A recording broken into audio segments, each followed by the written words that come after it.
subukan natin siyang pang drill sa semento.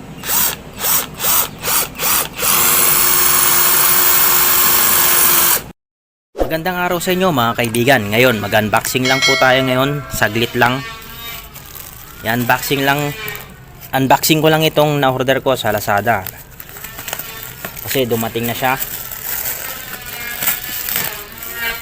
Bali, tanggalin ko lang tong kanyang plastic.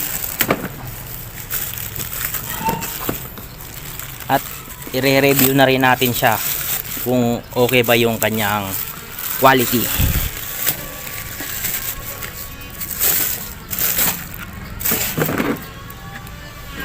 Yan.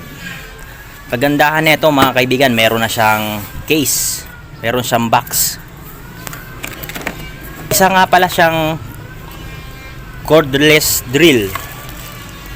Yan, ito yung drill. At bali may kasama na siyang dalawang battery, 36 volt. Auto yung brand niya. At may kasama siyang charger. At ito yung manual.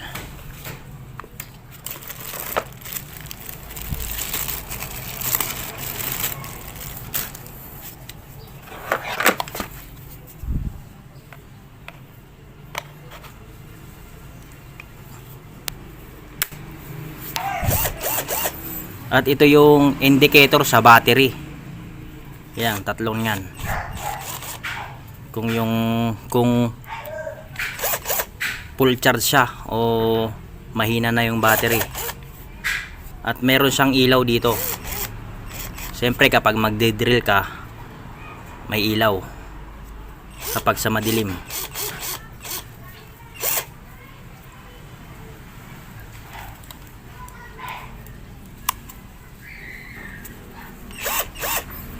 Ito yung adjustan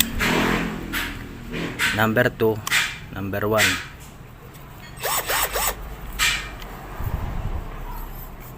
At ito rin yung mga selector nya.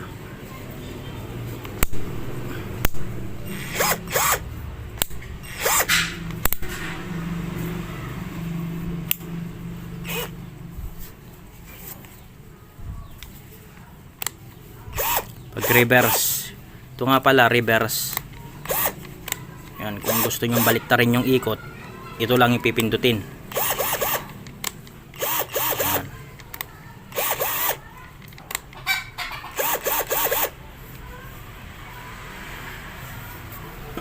Testing natin yung isang battery kung gumagana.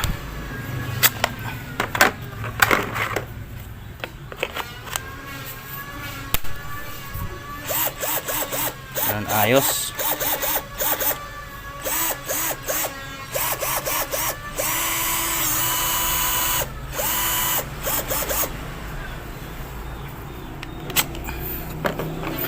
Kapag i-charge mo siya, yan, dito yata i-charge yan.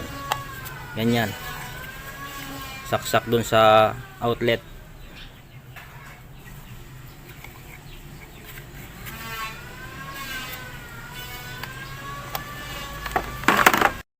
Ngayon naman subukan natin siyang i-charge hanggang sa ma-full charge at subukan natin kung hanggang saan yung itatagal ng kanyang battery. Bali ganyan yan, kapag nakasaksak na sa outlet yung ilaw, tsaka itong connector nya, i-connect natin siya dito. Yan, sa may battery.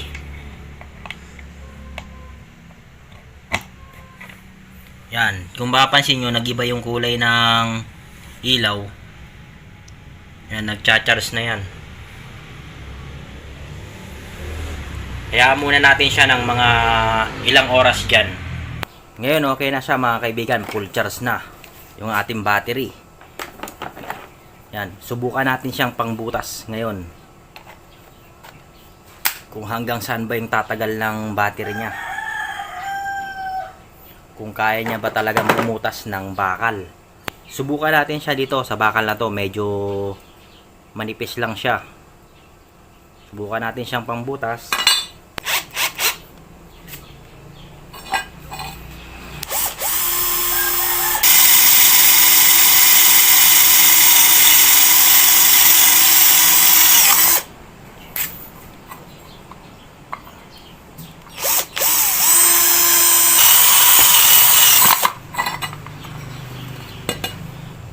Nakadalawang butas na tayo.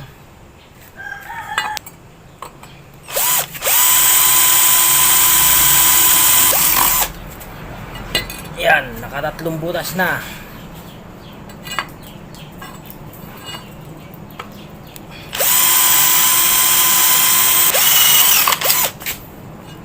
Yan, nakaapat na butas na.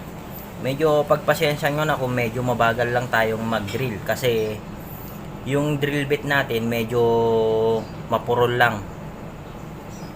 Pero okay na okay siya. Okay na gamitin. Ito pa yung mga binutas niya noong yan, tinesting ko siya. Yan yung mga binutas niya noong una. Hanggang ngayon ayos pa naman yung battery. Subukan natin siya dito sa medyo makapal. Yan, medyo makapal na bakal. Yan, makapal yan. Kung makapansin nyo, makapal.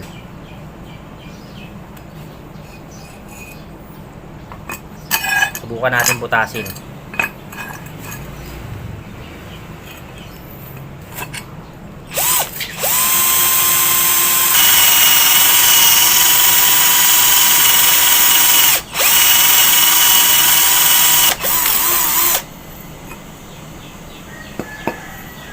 Yan, okay.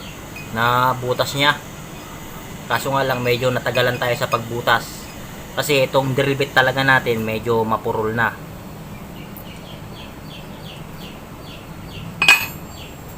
Ang masasabi ko dito sa drill na to, maganda siyang gamitin.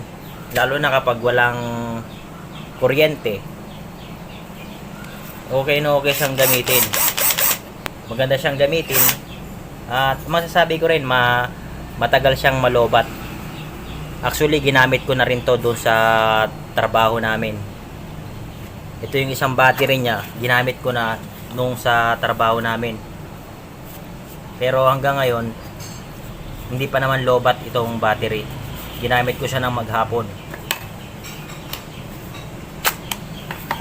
Yan, ito yung battery na ginamit ko doon sa trabaho.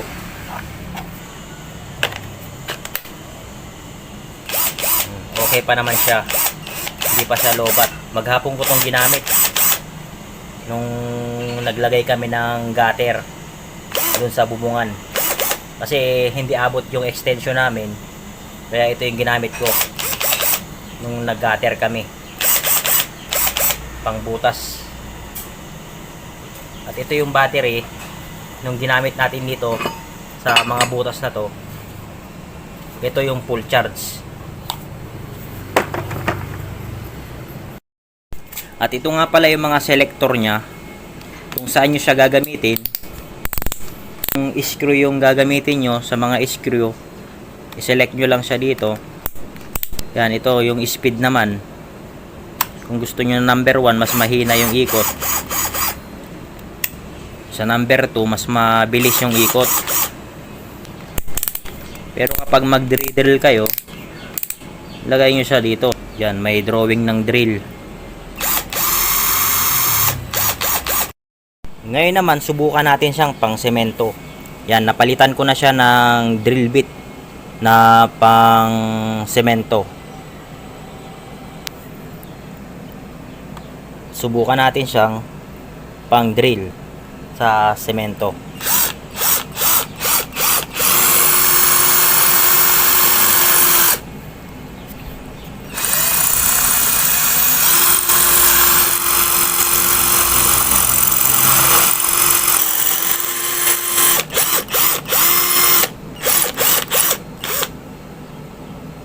Nabutas niya.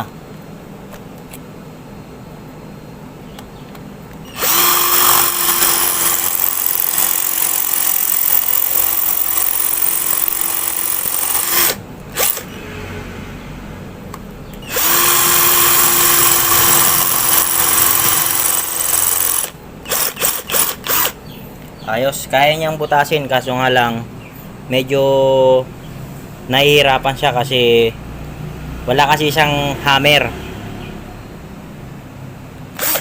Wala siyang hammer. Pero kaya niya naman butasin yung semento.